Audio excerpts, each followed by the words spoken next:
ოდესმე დაფიქრებულ ხარ, რა შინაარსია კონკრეტული პერსონაჟების უკან. ფილმებში ყოველთვის იმალება რაღაც უფრო მეტი, ვიდრე უბრალოდ სცენარი. მაგალითად, ავიღოთ Civil War. ეს უბრალოდ კაპიტან ამერიკა და Iron Man-ის დაპირისპირება არ არის. ეს სოციალიზმი versus კაპიტალიზმია. იდეოლოგიის შეჯახება, რომელიც თანამედროვე საზოგადოების ერთ-ერთი მთავარი დილემაა. ასევე თანოსი, ტირანის ოცნება. ეს კაცობრიობის ნახევრის განადგურებას გეკუთვნის.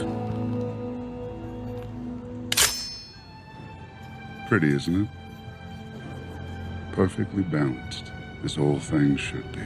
მაგრამ ისია დადგმული, რომ შეიძლება გაიგო კიდეც მისი. ნუ თუ არ გოგონობს ისტორიულ ფიგურებს, რომელთა ქმედებიც მათ თვალში კაცობრიობის გადარჩენას ემსახურებოდა. თუმცა რეალურად უდიდეს ტრაგედიებამდე მიდიოდა. მაგრამ დღეს მინდა ჰალკზე ვილაპარაკო. ჰალკი ჩემთვის განსაკუთრებულად საინტერესო რადგან ის ძალიან გავს ქართულ ბუნებას, ჩვენში არსებულ ბიპოლარობას. ქვეყანაში სადაც გაბრაზება სირცხვილია, ტირილი აკრძალულია, ყველაფერი უნდა აიტანო, ჩაყლაპო, შიგნით დააგროვო და როცა გიგროვდება, ბოლოს ღრიალებ.